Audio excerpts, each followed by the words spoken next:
A Miguel Heberto Elizalde Lizárraga, él es presidente de la Asociación Nacional de Productores de Autobuses, Camiones y Tractocamiones. Y bueno, pues hoy vamos a estar precisamente platicando con él de cuáles han sido las afectaciones que ha tenido esta industria debido a la pandemia y bueno, qué es lo que se está haciendo para mitigar un poco los efectos. Muy buenas tardes, Miguel.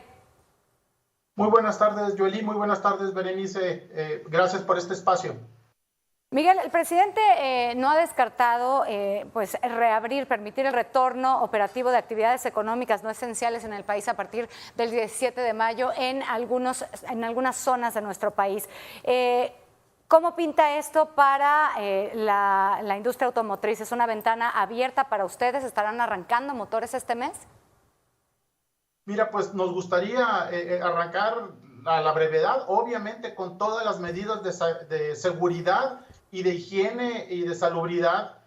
Sin embargo, no tenemos una fecha definida. Es curioso, en Estados Unidos la producción de vehículos pesados es claramente una actividad esencial, porque son vehículos que están atendiendo la emergencia, es decir, son en los vehículos en que se están moviendo las mercancías, desde alimentos, medicinas, hasta oxígenos para hospitales. Y en México aquí no queda clara la cadena de valor de la industria automotriz, que va desde las autopartes, fabricación de vehículos pesados, los carroceros y obviamente los vehículos que ya son utilizados por el transportista. Nosotros tenemos los más altos estándares de higiene y salubridad implementados, inclusive los que se implementan en el extranjero, los mismos protocolos aquí, y estamos trabajando ahorita con las autoridades en contacto con la Secretaría de Economía, con la Secretaría de Salud, y esperemos que pronto nos den un banderazo de salida para poder reiniciar la actividad económica. Hay que recordar, toda la industria automotriz en su conjunto genera alrededor de 1 millón de empleos.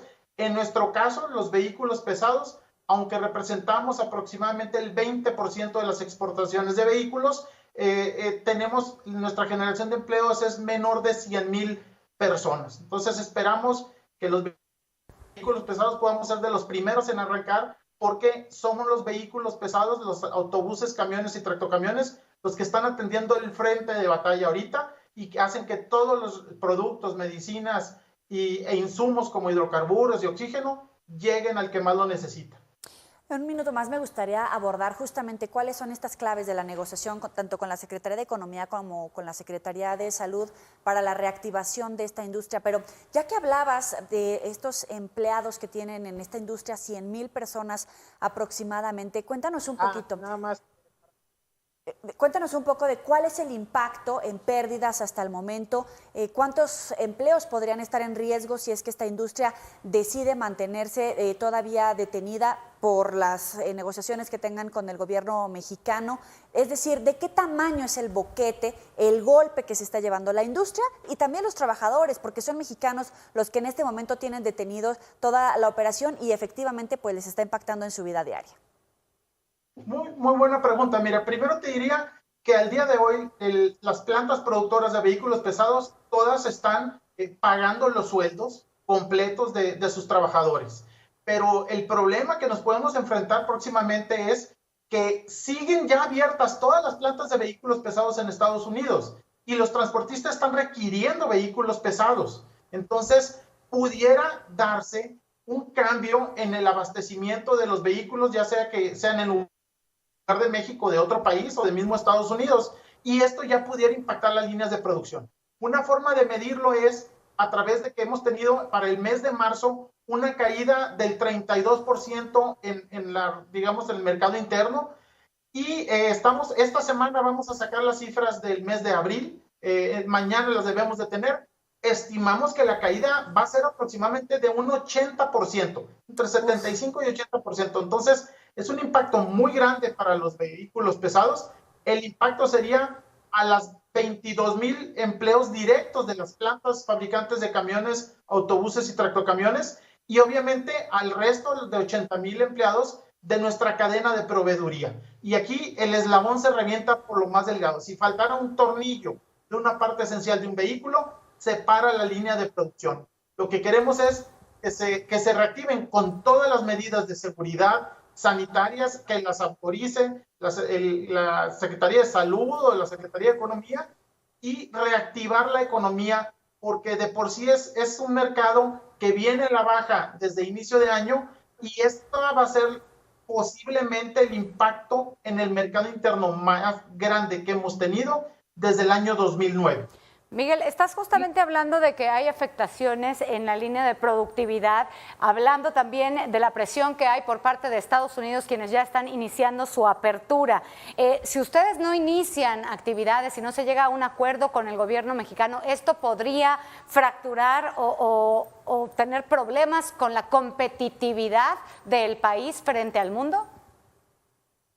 Pues sinceramente sí, es precisamente lo que queremos evitar. Te pongo un ejemplo. Hay en la parte de proveeduría de autopartes, hay plantas que tenemos espejo en Estados Unidos y en México. Entonces, si en Estados Unidos se están fabricando ya los vehículos pesados y requieren de una autoparte que México no está fabricando, pero Estados Unidos sí, pues la línea de producción que se tenía en México se trasladaría a Estados Unidos o se robustece la proveeduría en Estados Unidos y se dejaría de tener esta línea de producción aquí en México, ya sea de manera temporal o no sabemos cuándo regresaría a México. Es decir, si rompes la cadena de valor, el reactivar esta cadena toma tiempo, con el impacto en los empleos mexicanos. Al igual, si dejamos de abastecer los vehículos pesados mexicanos, pues se utilizarán los vehículos pesados de Estados Unidos. Hay que recordar, México es el 6º productor de vehículos pesados a nivel mundial, pero Estados Unidos es el 5º productor de vehículos pesados a nivel mundial. Es decir, pudieran abastecerlo de sus cadenas de proveeduría de allá, y esto, por supuesto, que afectaría el empleo aquí en México.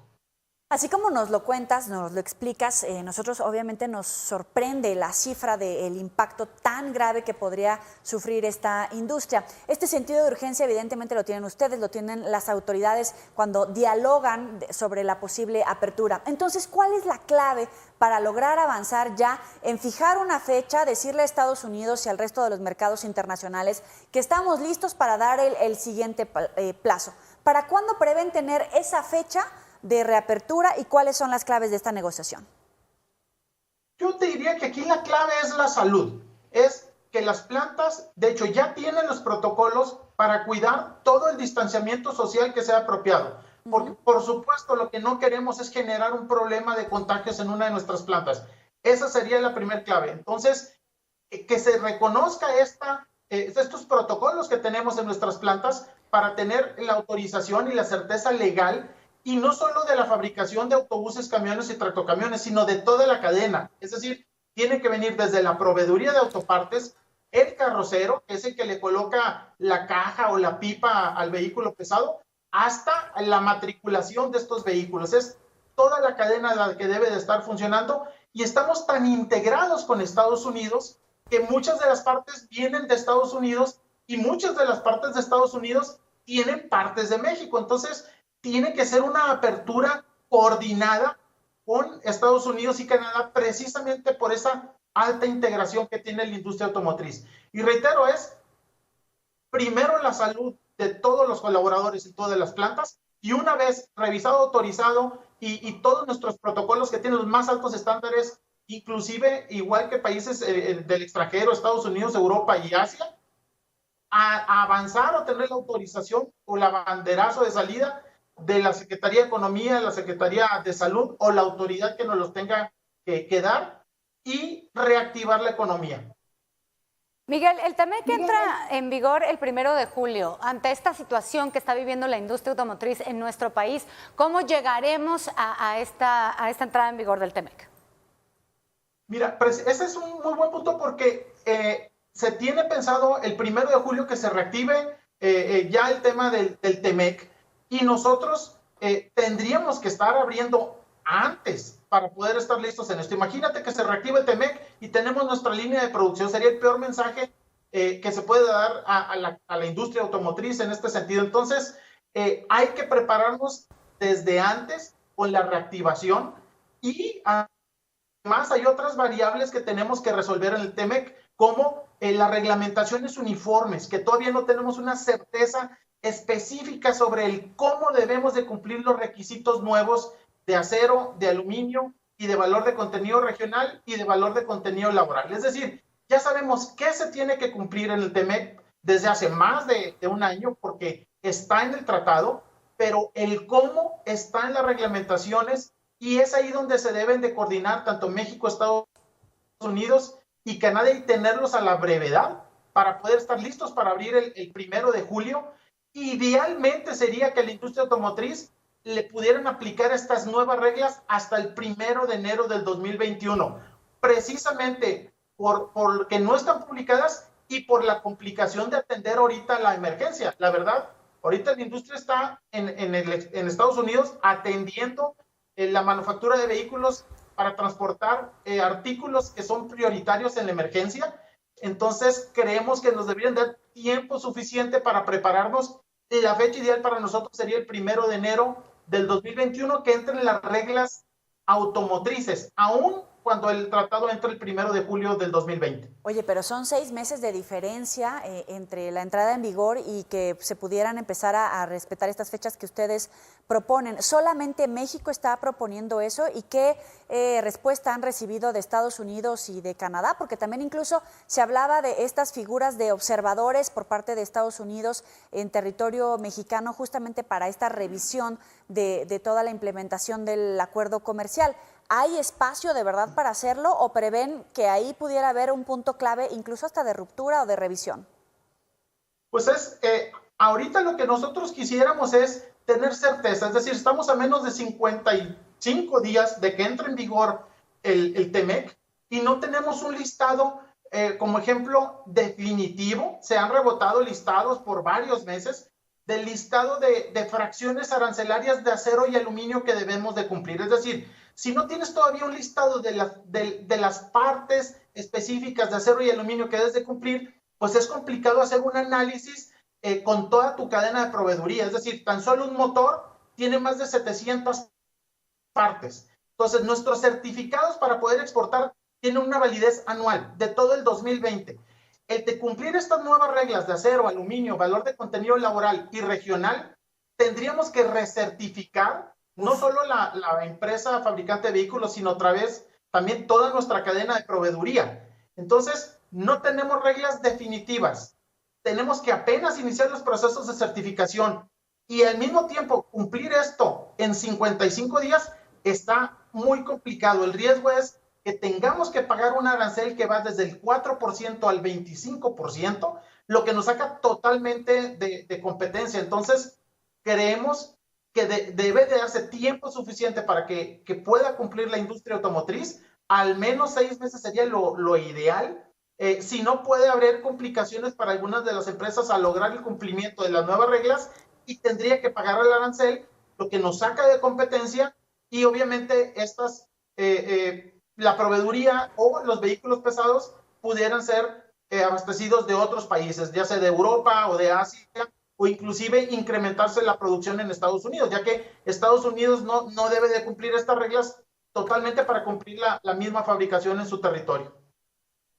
Pues bastante complicada la situación. Esperemos que tengan una respuesta pronta de las autoridades para ver cuándo va a ser la reapertura y que podamos pues hacer frente a todo esto que se viene y que nos has estado comentando con la entrada en vigor del TEMEC y por supuesto con la baja en ventas que ha sufrido la industria automotriz. Muchísimas gracias, Miguel Elizalde Lizárraga, presidente de la Asociación Nacional de Productores de Autobuses, Camiones y Tractocamiones, por darnos estos minutos aquí a Mega Noticias.